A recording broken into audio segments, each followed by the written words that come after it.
오늘은 로마서 6장의 말씀을 중심으로 사랑이 없으면 우상숭배다. 사랑이 없으면 우상숭배다라는 제목의 말씀을 전하고자 합니다. 여러분, 인생은 주도권 싸움이라 그랬죠. 무슨 주도권 싸움이에요? 누가 내 인생의 결정권자가 되느냐? 결국 그 싸움입니다. 이게 사실 되게 중요한 영적 싸움의 내용이라는 거예요. 예수님을 내 삶의 결정권자로 삼으시기를 바랍니다.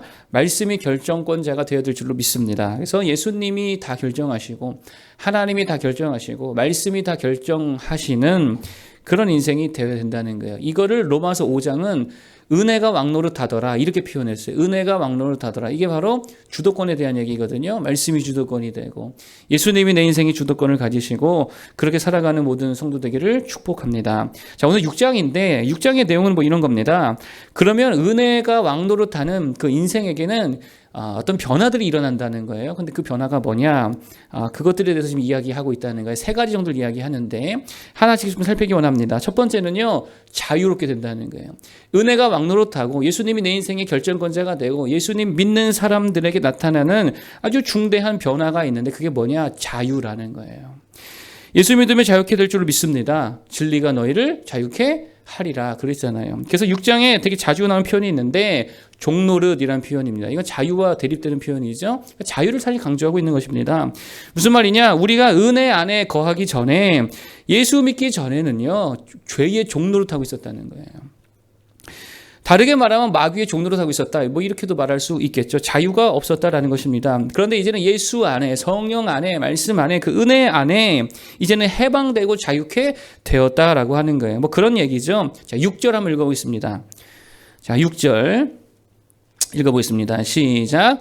우리가 알거니와 우리의 옛사람이 예수와 함께 십자가에 못 박힌 것은 죄의 몸이 죽어 다시는 우리가 죄에게 종노릇하지 아니하려 함이니 아멘. 우리가 죄에게 뭐하지 아니한다고요? 종노릇하지 아니한다. 자, 9절도 읽어보겠습니다. 9절. 자, 9절 읽어보겠습니다. 시작. 이는 그리스도께서 죽은 자 가운데서 살아나셨음에 다시 죽지 아니하시고 사망이 다시 그를 주장하지 못할 줄을 알미로라. 마찬가지죠. 또 18절. 시작. 죄로부터 해방되어 의에게 종이 되었느니라. 아멘. 다 이 무슨 말이에요? 죄로부터 해방되고 자유케 되었다는 거예요. 은혜가 왕노릇한다. 예수님이 내 인생의 주인 된다. 그 말은 죄로부터 해방되었다. 뭐 그 말이라는 것입니다. 그러면 죄에서 해방되고 자유케 되었다라는 말은 무슨 말입니까? 다른 거 아니에요. 힘이 생겼다는 거예요. 자유가 뭐예요? 힘이잖아요. 힘이 생겼다는 것입니다. 어떤 힘이죠? 이제는 막 그냥 딸려가고 휘둘리고 그런 게 아니고 내가 통제하고 내가 거느리고 내가 컨트롤할 수 있는 힘이 생겼다는 거예요. 이게 자유입니다. 여러분, 그래서 자유함이 없는 자는요, 이게 안 돼요. 컨트롤이 안 돼요. 통제가 안 돼요. 화가 나면 화를 그냥 내죠. 짜증이 나면 짜증을 다 분출하죠. 또 질투가 나면 질투를 다 그냥 표현하죠. 갖고 싶은 거 가져야 되는 거고, 통제가 안 되고 절제가 안 되고 컨트롤이 안 된다는 거예요. 그게 뭡니까? 이게 종노릇 인생이라는 거예요. 자유롭지 않다는 것입니다. 종놈 인생이라는 것입니다. 그런데 예수님 믿어서 예수님이 내 인생 주인 되시고 은혜가 왕노릇 하잖아요. 그럼 어떻게 된다고요? 그걸 컨트롤하고 통제하고 그렇게 거느릴 수 있는 힘이 생긴다는 거예요. 이게 가능해진다는 거예요. 성령께서 우리에게 능력 주신 줄로 믿습니다. 능력이 생기거든요. 그렇기 때문에 점점 통제 불가능했던 것들이 하나씩 통제 가능한 것들로 바뀌어지더라라고 하는 것입니다. 그러면 어떤 힘이냐? 뭐 이런 겁니다. 적용 하나를 말씀드린다면 노할 줄 아는 힘을 주신다는 거예요. 어떤 힘을 주신다고요? 노할 줄 아는 힘을 주신다는 거예요. 이게 자유한 삶입니다. 종들은요, 노를 해요, 못해요? 종은 노가 없습니다. 무조건 예스죠. 잘했든 못했든 뭐 어쨌든 간에 무조건 예스밖에 못해. 그 왜 그럽니까? 종이기 때문에 그래요. 손님은요, 종이 아니죠. 손님은요, 그거 노할 수 있는 거예요. 이게 다른 것입니다. 여러분, 우리가 죄와 마귀에 대하여서는 이제 종이 아니라는 거예요. 그들과 관계가 끊어졌다는 것입니다. 손님이라는 게 관계가 없습니다. 그러니까 뭐 할 줄 알아야 되는 거예요? 노할 줄 알아야 되는 거예요. 야, 주일에 등산이나 가자. 옛날에 끌려갔죠. 저 사람이랑 다 불편한 관계 되면 안 될 텐데, 등산만 가야겠네. 저 사람과 끊어집니다. 거래 끊어지는데 이거 끌려다녔다고. 근데 지금은 뭐 한다고요? 노할 줄 안다고요. 이게 자유한 인생이라는 거예요. 왜요? 종놈이 아니니까. 마귀가 속삭이죠. 야, 물건 하나 속여 팔자. 다 그러고 살아. 하나만 속여 팔자. 그럴 때 어떻게 하자고요? 노할 줄 아는 힘을 주신다는 거예요. 괴로우니까 야 괴로운데 술이나 먹자, 술로 풀자, 노할 줄 알아야 된다. 열받는데 가서 다 뒤집어 버리자, 노할 줄 알아야 된다는 거예요. 왜 그렇습니까? 이게 자유거든요. 주님 주시는 힘인 줄로 믿습니다. 그렇게 자유한 삶을 살아가는 능력자들 다 되기를 축복합니다. 물론 이게 단번에 한 번에 완벽하게 되는 건 아니죠. 그게 되면 우리가 예수님이지. 그러나 점진적으로 치열한 싸움을 통해서 하나씩 정복해 갈 수 있더라라고 하는 것입니다. 그래서 여호수아 정복 전쟁도 한 번에 다 합니까? 아니잖아요. 점진적으로 하잖아요. 중앙부터 또 그다음에 남쪽, 북쪽 뭐 이렇게 생각할 수 있지 않습니까? 중앙은 가슴이죠. 가슴 먼저 예수의 은혜로 점령하시고 그다음에 우리의 두 다리와 두 팔 모든 지체들이 하나님 은혜로 점령할 수 있을 때 그 힘을 받아서 가능하다는 거예요. 그렇게 살아가는 모두가 되기를 축복합니다. 자, 두 번째로 은혜가 왕노릇하며 일어나는 변화가 뭐냐? 헌신이라는 거예요. 예수님 믿잖아요. 예수님이 내 삶의 주인 되잖아요. 그럼 뭐가 일어난다고요? 헌신이 일어난다는 거예요. 자, 19절 보겠습니다. 19절 시작. 너희 육신이 연약함으로 내가 사람의 예대로 말하노니 전에 너희가 너희 지체를 부정과 불법에 내주어 불법에 이른 것 같이 이제는 너희 지체를 의에게 종으로 내주어 거룩함에 이르라. 이제는 너희 지체를 의에게 종으로 내줘라. 무슨 말입니까? 헌신하게 된다는 거예요. 헌신하게 되는. 그래서 13절에 이렇게 말하죠. 13절 읽어보겠습니다. 시작. 또한 너희 지체를 불의의 무기로 죄에게 내주지 말고 오직 너희 자신을 죽은 자 가운데 다시 살아난 자 같이 하나님께 드리며 너희 지체를 의의 무기로 하나님께 드려. 누구에게 드리라고요? 하나님께 드리라는, 헌신하라는 거예요. 여러분 원래 사람은요 항상 뭔가에 헌신하며 살고 있다 그러죠. 뭔가에는 항상 헌신을 하고 있다고 합니다. 헌신이 뭡니까? 이런 거예요. 내 삶의 1순위. 그게 내 헌신의 대상이거든요. 그러니까 내 삶의 1순위가 예를 들어서 뭐 애들은 뭐 무슨 게임 랭킹 올리는 거다. 그럼 거기에 헌신하잖아요. 그럼 밥도 안 먹고 뭐 그거 하지 않습니까? 또 내 삶의 1순위가 어떤 사람이 일 끝나고 집에 가서 뭐 드라마 보는 거, 펜트하우스 보는 거다. 그러면은 거기에 헌신하잖아요. 그 시간을 헌신하잖아요. 에너지를 헌신하고. 그러니까 직장이 1순위다. 그럼 직장이 헌신하는 거죠. 뭐 사랑이 1순위다. 그럼 그 사람은 헌신의 세상이 그 사람이라는 것입니다. 근데 예수 믿는 자들은 뭐에 어디에 헌신한다고요? 하나님께 드리라잖아요. 하나님께 헌신하더라는 거예요. 의에게 종으로 내주더라. 하나님께 드리더라. 여러분 의가 뭐예요? 하나님과의 관계라 그랬잖아요. 그러니까 하나님 관계에 헌신하는 인생이 된다는 거예요. 그러니까 의에게 종으로 내준다라는 말은 다른 거 아닙니다. 하나님께 헌신하는 것입니다. 하나님이 내 인생의 1순위 된다는 거예요.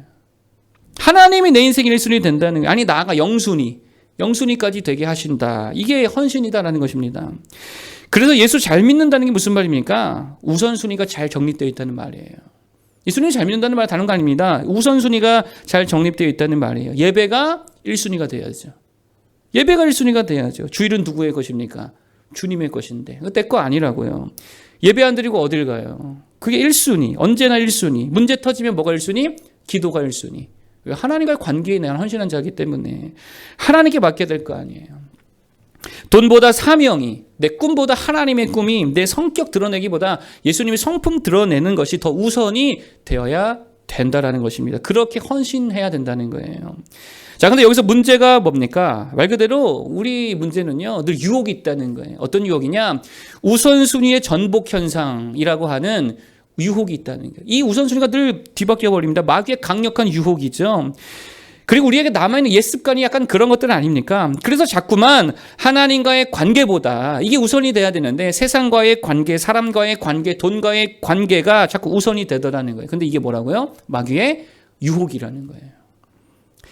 가룟 유다, 뭐 하여튼 망한 사람 생각하고 가룟 유다 생각하고 거의 다 정답인데 가룟 유다가 망한 이유가 뭡니까? 원래 예수님과 관계 안에 있었잖아요. 제자였잖아요. 근데 우선순위 전복 현상이 일어납니다. 예수님과의 관계보다 뭐가 우선이 돼요? 돈이 우선이 돼요. 자기 욕망이 우선이 돼요. 바리새인들과의 관계가 우선이 되는 거예요. 그 순간 망한 인생 되더라는 거예요. 그러니까 마귀가 우리에게 우선순위를 전복시킬 때 이게 바뀌어버리잖아요. 그러면 망하는 인생 될 수 있다는 것입니다. 그래서 정말 이게 중요한 건데요. 여러분 하나님께 대한 헌신을 멈추지 말기 바랍니다. 이게 되게 중요한 거예요. 우선순위가 전복되잖아요. 그 무조건입니다. 인생 자체가 전복될 수 있더라는 거예요. 하나님과의 관계에 헌신하십시오. 사명에 헌신하십시오. 예배에 헌신하십시오. 기도에 헌신하십시오. 무조건 1순위, 0순위로 삼아버리라는 거예요. 그런 무조건입니다. 하나님이 다 채워주시고 능력 주셔서 그 힘으로 살아가게 될 줄로 믿습니다. 마지막 세 번째 변화가 뭐냐? 사랑이라는 거예요. 은혜 안에 머무는 자, 예수 믿는 자들이 나타낸 세 번째 변화가 뭐냐? 하나님을 사랑하더라는 것입니다. 17절이죠. 한번 읽어보겠습니다. 17절. 자, 17절 읽어보겠습니다. 시작. 하나님께 감사하리로다. 너희가 본래 죄의 종이더니 너희에게 전하여 준 바 교훈의 본을 마음으로 순종하여. 아멘. 여기 보니까요, 교훈의 본을 마음으로 순종했다 이렇게 말하잖아요. 순종이 뭡니까? 순종과 복종은 좀 다르죠. 복종은 그냥 복종하는 거예요. 순종은요, 이렇게 표현할 수 있어요. 사랑으로 하는 복종. 이 순종입니다. 사랑으로 하는 복종. 그러니까 예수님을 믿는다, 은혜가 왕노릇하다, 이 말은 뭔가 내가 수동적이고 억지로 그냥 복종만 하는 수준이 아니라, 마지못해 하는 수준이 아니라 하나님을 사랑하는 사랑으로 복종하고 순종하는 단계까지 간다는 거예요. 사랑이 본질이라는 거예요.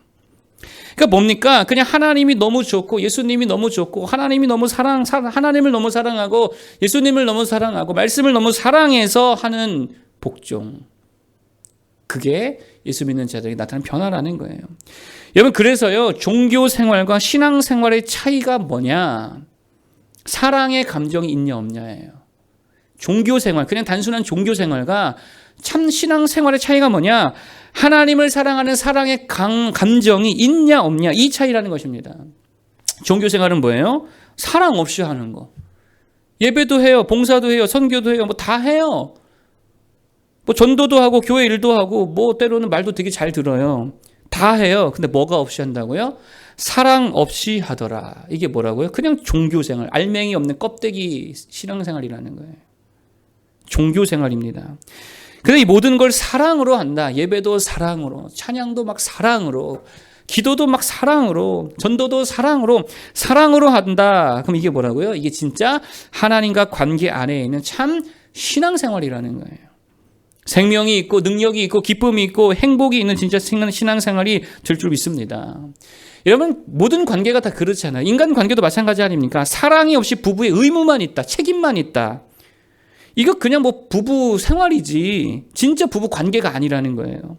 뭐 쇼윈도 부부라면서요. 그게 왜 그렇습니까? 뭐가 없어서 그래요? 사랑이 없으면 그거 아무것도 아니라는 거예요. 그런데 그 모든 의무와 책임을 사랑으로 한다. 그러면 그게 진짜 부부 관계의 모습이라는 것입니다. 그래서 정말입니다. 똑같이 하나님을 예배하고 똑같이 하나님께 헌신해도 참 하나님 경외가 될 수도 있고 우상 숭배가 될 수도 있다라는 거예요. 그 차이가 뭐다? 사랑이 있냐 없냐. 여러분, 이스라엘 백성들이 예배 제사 했어요 안 했어요? 했잖아요. 매일 했다고요. 아침 저녁으로 했다고요. 번제 드리고. 근데 하나님이요, 이사야서 있는데 보면 그거 하나도 안 받으신데 막 역겹다 그러십니다. 고만하라 그래요. 냄새 질려버렸다고. 그래서 그들에게 너희들 우상숭배자들이야 이렇게 말씀하시죠. 왜 그렇습니까? 사랑이 없이 그냥 몸만 와서 제사 드리니까. 그래서 주님이 뭐라 그래요? 나는 제사를 원하지 않아. 송아지를 원하는 게 아니야. 너희들의 마음, 너희들의 인애, 너희들의 사랑을 원하는 거야. 이렇게 말씀하셨다는 거예요. 요새 핫한 드라마가 있죠. 펜트하우스. 저도 이게 보거든요. 여기 보면은요, 참 사랑이 뭔지, 특히 자식 사랑이 뭔지, 자식을 너무 사랑해가지고 별짓 다 합니다. 자식을 위해 뭐 속이죠, 거짓말하죠, 뭐 낮아지고 남들 앞에 무릎 꿇는 것도 아무것도 아니죠, 막 찢겨지고 매 맞고 얻어 터지고, 자식 위해 심지어 살인도 해요. 거기 보면 살인도 하고 막 감옥도 갑니다. 자식 대신해서 감옥도 가고 배신 때리는 거 그거 아무것도 아니고 막 이혼도 하고. 그거 왜 그래요? 자식을 너무 사랑해서. 여러분, 우리가 그렇게 하나님을 사랑한다면 하나님을 위해 먼 일도 할 수 있겠죠. 먼 일이 일어나도 일어나겠죠. 그러니까 이런 겁니다. 내가 힘이 없다, 뭐 마음은 원래 육신이 약하다, 다 핑계입니다. 힘이 없는 게 아니고 뭐가 없는 거예요?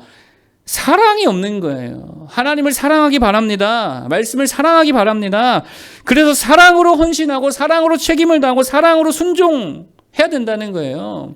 그럼 힘이 넘쳐나죠. 그리고 우리가 하나님을 사랑하면 하나님도 우리를 어떻게 해주십니까? 우리를 사랑해 주시죠.